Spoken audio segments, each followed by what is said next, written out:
My sisters and brothers, the Lord be with you. And with your spirit. A reading from the Holy Gospel according to St. Matthew. Glory to you, Lord. When the Pharisees heard that Jesus had silenced the Sadducees, they gathered together, and one of them, a scholar of the law, tested him by asking, "Teacher, which commandment in the law is the greatest?" He said to him, "You shall love the Lord your God with all your heart, with all your soul, and with all your mind. This is the greatest and the first commandment. The second is like it. You shall love your neighbor as yourself. The whole law and the prophets depend on these two commandments." The Gospel of the Lord. Praise to you, Lord Jesus Christ.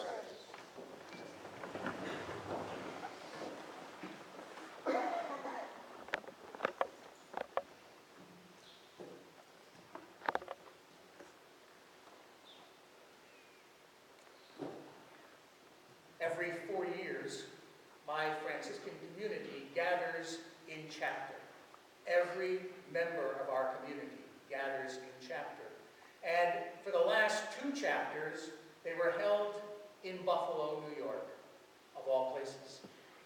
And it's 2 weeks out of the year for the chapter meetings. 1 week in the spring, usually in May, and 1 week in August during the summer. I'm kind of happy that our administration has chosen Buffalo because all throughout seminary, undergrad, and graduate school, my best friend who left our community and the priesthood found his wife and raised his family in Buffalo, New York. So when we gather in chapter, it's an opportunity for us to catch up. We have stayed in touch all this time, so he knew that one day out of the week of meetings, we have an evening free, so he asked me if we could have dinner together, and certainly I agreed to that. We met at a lovely place downtown Buffalo, overlooking Lake Erie at sunset. It was absolutely picturesque. And after we looked at the menu, he was kind of fidgety in his chair, and I noticed that his billfold fell out of his pocket, and it fell pretty close to my feet. Well, I picked it up and it was opened, and you know how some people carry pictures in their wallets? There were pictures in his wallet of people I didn't know. They weren't his wife or his children. They were strangers as far as I'm concerned. So I said, "Who are these people in your pictures?"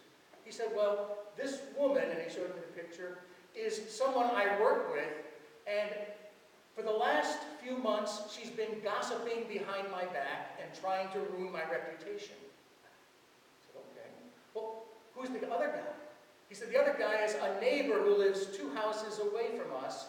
He borrowed our lawnmower last summer, and he broke it, and he refuses to replace it." I said, "So, you put pictures of people in your wallet that you don't like?" He said, "Well, because I'm reminded that I need to love my neighbor, even my neighbor who I don't necessarily like. And this is my reminder." Wow, you could have picked me up off the floor. I was so flabbergasted. At our diaconate ordination back in 1984 in Rensselaer, New York, Bishop Howard Hubbard of Albany leaned in close to the microphone. It was actually this gospel. He leaned in close to the microphone and he said, "The main thing is to keep the main thing the main thing." Talking about our love for God and obviously our diaconal service to God's beloved people. The main thing. What is the main thing? There's so many things vying for our attention and our allegiance. Is the main thing our academic career? Is it our future career? Is it our family? Is it our significant other? Is it my sorority or my fraternity? What's the main thing? The lawyer in the gospel actually asked Jesus the same thing. What's the main thing? What's the first and the greatest of all the commandments?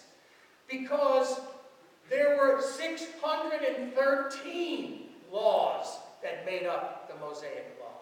613, of course. This lawyer wanted to know which is the greatest.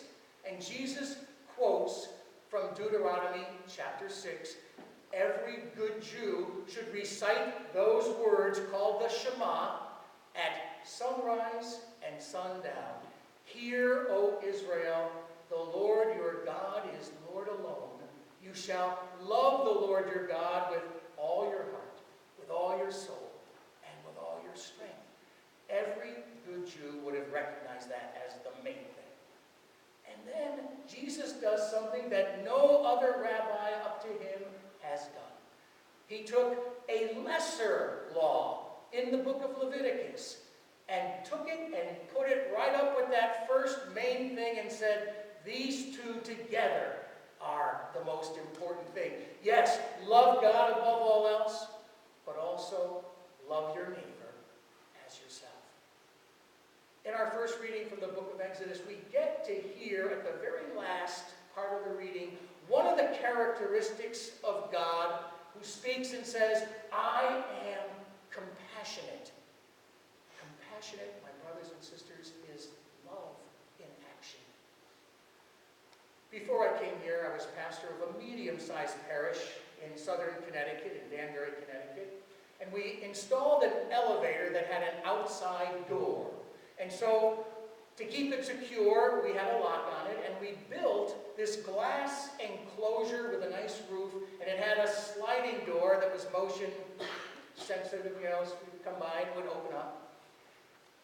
When I went to unlock the elevator door, most cold mornings in snowy Connecticut, there was a man sleeping there. His name was James. I know he slept on the street most often. He was probably my age, a lot thinner than me, a big crop of salt and pepper hair. I know he asked people for money. I gave him food all the time. Sometimes I gave him money. And what determined whether I gave him money or not was not the contents of my wallet, but it was the contents of my heart. Sometimes I just didn't have any compassion to spare. James, I know all those things, all those warnings about don't give money to irresponsible people. I didn't know how responsible James was. But what I do know that at times I am irresponsible with what money I have. And so whenever I remembered that, I gave James the amount of money that I wanted to be irresponsible with. And he took it. Once I asked James for a favor. My dad was in the hospital. And I said, James, would you do me a favor? He said, yeah. I said, would you pray for my dad in the hospital? His face lit up. He said, what's your dad's name? I said, Gerry, same as mine. He looked at me with the utmost sincerity. And he said, I promise I will pray for your dad. Between the two of us, I think James was more compassionate than me. Sometimes I read the comic strips, Charlie Brown. There was one that I remember vividly of Snoopy in a snowstorm, covered in snow, and it's snowing terribly. And Charlie Brown and Lucy and Linus come out of the house, see him there, and walk by him and say, have a nice day. They didn't offer him a blanket. They didn't offer to take him in the house or to bring him food. That's the antithesis of compassion. So, back to the main thing.